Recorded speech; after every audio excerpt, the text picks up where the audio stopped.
साथ संगत जी, प्यार से कहिए धन निरंकार जी। साथ संगत जी, मैं आशा करूंगा कि आपके जीवन में खुशियां ही खुशियां रहे और मैं जो भी विचार बोलूं आपके दिल को छू लेने वाली। और वीडियो अच्छा लगे तो लाइक और सब्सक्राइब कर दो, आने वाला वीडियो आपको मिलते रहे। साथ संगत जी, एक सुल्तानपुर का राजा था। वो अपने राजपाट को बहुत अच्छे से संभालता था। किसी भी प्रजा को कोई दुख न आए और हमेशा देखभाल करता था और हमेशा अपने प्रजा लोग के लिए सुबह सुबह हर जगह टहल के सबका हाल चाल पूछता था। राजा के पास धन दौलत की कोई कमी नहीं थी, इतना धन था, लेकिन राजा जैसा रहना चाहिए वैसा राजा था। साथ संगत जी, किसी के प्रति भेदभाव कुछ भी नहीं। राजा का एक बेटा था, अब बेटा भी पढ़ लिख के बड़ा हो गया। अब राजा का उम्र ढलने लगा। राजा ने अपनी गद्दी अपने बेटे को सौंप दिया। साथ संगत जी, जब राजा का बेटा राजगद्दी पे बैठा तो पूरे अपने अंदर उसके अहंकार आ गया कि मैं इतना बड़ा राजा हो गया हूँ, राजगद्दी पे बैठ गया हूँ। अब वो प्रजा को बराबर ध्यान नहीं दे रहा है और अपने अंदर घमंड ला दिया कि मैं बहुत बड़ा राजा हूँ, हमारे पास धन दौलत की कमी नहीं है। साथ संगत जी, अब राजा का लड़का लगा अय्याशी करने, मदिरा पान करने लगा और प्रजा के ऊपर जुल्म करने लगा। किसी के प्रति कोई ध्यान नहीं देना और अपने ही मौज में रहने लगा। साथ संगत जी, राजा का लड़का बहुत अत्याचारी बन गया और अपने ही अय्याशी में रहने लगा। साथ संगत जी, एक रामगढ़ का राजा था। रामगढ़ का राजा ने देखा कि राजा का लड़का बहुत अत्याचारी कर रहा है और हमेशा अय्याशी कर रहा है, यही मौका है उसके राजपाट को छीनने का। अभी चढ़ाई करते हैं, उसके राजपाट को छीन लेते हैं।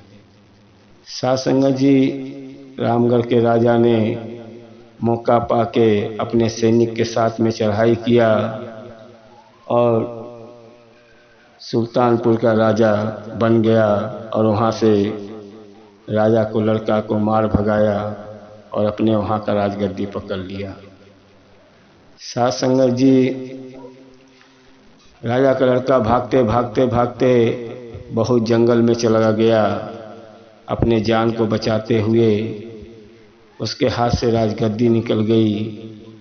अब वो राजा को लड़का को बहुत एहसास हो रहा है, हमारे थोड़ी सी कमी की वजह से हमारा राजगद्दी निकल गया, इतना बड़ा मेरे से गलती हो गया, मैं क्या करूं। जंगल में बैठ के बहुत सोच रहा है, बहुत चिंता है, बहुत रो रहा है। तभी उसी वक्त एक महात्मा गुजर रहे थे और राजा को दुखी देख के संत महात्मा पहुँचे राजा के लड़के के पास। बोलने लगे, राजा साहब आप क्यों दुखी हो, क्यों रो रहे हो। मेरे थोड़ा सा यासिक से मैं बहुत जुल्म किया प्रजा के ऊपर और बहुत पैसे के धन दौलत पे बहुत घमंड हो गया था। अब मेरे हाथ में कुछ नहीं है, मेरा गद्दी छीन गया, मेरे पास मरने के सिवा कोई रास्ता नहीं है। साथ संगत जी, संत महात्मा ने एक कागज के पन्ने पे एक मंत्र लिखा, बोला ये वक्त बीत जाएगा। इतना ही दे के राजा को लड़के के हाथ में और बोलने लगे, कभी भी आपके ऊपर मुसीबत आए, कभी भी आपके अंदर अहंकार आए, कभी कुछ भी आपको लगे तो ये मंत्र एक बार इसको पढ़ लेना। साध संगत जी संत महात्मा कह के चले गए। जब राजा के लड़का ने उसको पढ़ा तो उसमें लिखा था ये वक्त बीत जाएगा। आज वक्त खराब आया है लेकिन वो भी बीत जाएगा। राजा ने का लड़का पढ़ा, बोला ये वक्त आया है, आज बुरा वक्त आया है, ये बीत जाएगा। अब उसने अपने अंदर जोश लाना शुरू कर दिया।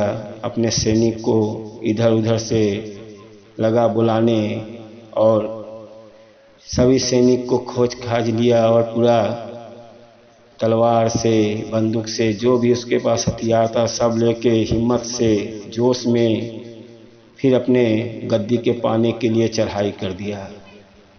जी जान से लगा लड़ने, चाहे मेरी जान चली जाए चाहे कुछ भी हो जाए, मैं अब अपना गद्दी लेके रहूँगा। साध संगत जी जब राजा का लड़का लगा अपने राजपाट को पाने के लिए लड़ाई करने, लड़ाई करते करते करते उसने अपने गद्दी को हासिल कर लिया। फिर राजा का लड़का अपने गद्दी को पा लिया और पाने के बाद गद्दी पे बैठ गया।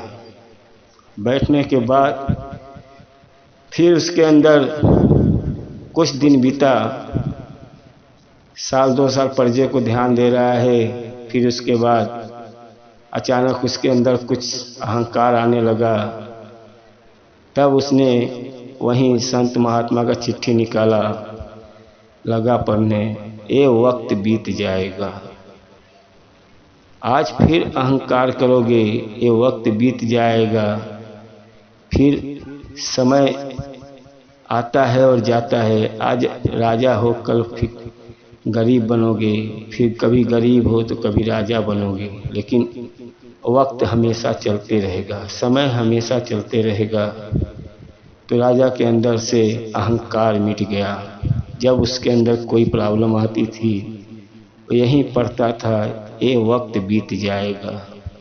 आज ये वक्त आया है बुरा, ये बीत जाएगा, कल फिर हमारा वक्त आ जाएगा।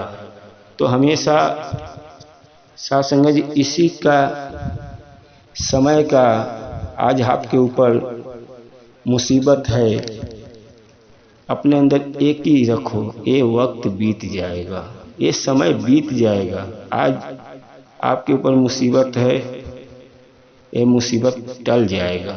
साध संगत जी बहुत से लोग को देखे होंगे, बाप गरीब था, दादा गरीब थे, लेकिन नाती जब आया तो पूरी गरीबी को दूर कर दिया और पीछे लोग से आगे निकल जाता है। तो साध संगत जी सब्र करो, समय हमेशा परिवर्तन होते रहता है। आज समय खराब चल रहा है, कल समय बदल जाएगा। लेकिन कभी भी अपने अंदर अहंकार घमंड, कभी आपके पास धन दौलत आ जाए, साध संगत जी कभी भी आपके अंदर धन दौलत आ जाए तो कभी भी अपने अंदर अहंकार घमंड मत करो। क्योंकि ये वक्त आज आपके पास है धन दौलत, लेकिन वो भी समय बीत जाता है, कभी भी समय बदल जाता है। तो साध संगत जी मैं तो यही कहूँगा, समय हमेशा परिवर्तन होते रहता है। आज मुसीबत है, आप सत्संग से जुड़े हो, हमेशा गुरु का ध्यान लगाओ, समय आपका परिवर्तन हो जाएगा। लेकिन कभी गुरु से मांगने की कोशिश मत करो, मुझे ये मिल जाए। आप मांगते रहते हो और जो होने वाला चीज़ है नहीं हो पाता है। साध संगत जी देता है गुरु, कभी कभी गुरु को हर अपने सभी भक्तों को देता है। कभी नहीं चाहता है कि किसी हमारा भक्त भूखा रहे, उसके पास कोई कमी न रहे, हमेशा ध्यान लगा रहता है। लेकिन जैसा आप कर्म अगले जन्म में किए हो तो देने में समय लग जाता है। साध संगत जी कभी भी निराश मत हो कि हम गुरु का बहुत दिन से सेवा कर रहे हैं, और हमेशा सत्संग सेवा सिमरन करते हैं, हमेशा सत्संग जाते हैं। और अपने अंदर घमंड मत करो मैं इतना दिन से हूँ, मेरा एक काम नहीं हो रहा है। ये वक्त कभी भी आपका समय बदल जाएगा। आज आपके ऊपर परेशानियां है, कल आपकी आने वाली पीढ़ी बदल देगी। साथ संगत जी, कभी भी हिम्मत मत हारो, गलत राह पे मत जाओ। साथ संगत जी, बस मैं यही कहूँगा कि हमेशा अंदर आपके ध्यान रहे, कभी भी मुसीबत आए एक ही शब्द, ये वक्त बीत जाएगा। आज ये वक्त आया है मुसीबत, लेकिन ये बीत जाएगा। तो साथ संगत जी, बस यही मैं कहूँगा हर संत महात्मा से, हमारा वीडियो अच्छा लगे तो लाइक कर लो, सब्सक्राइब कर लो, आने वाला वीडियो देखते रहो। और निरंकार से जुड़े हो तो निरंकार से जुड़े रहो। और साथ संगत जी, प्यार से कहिए धन निरंकार जी।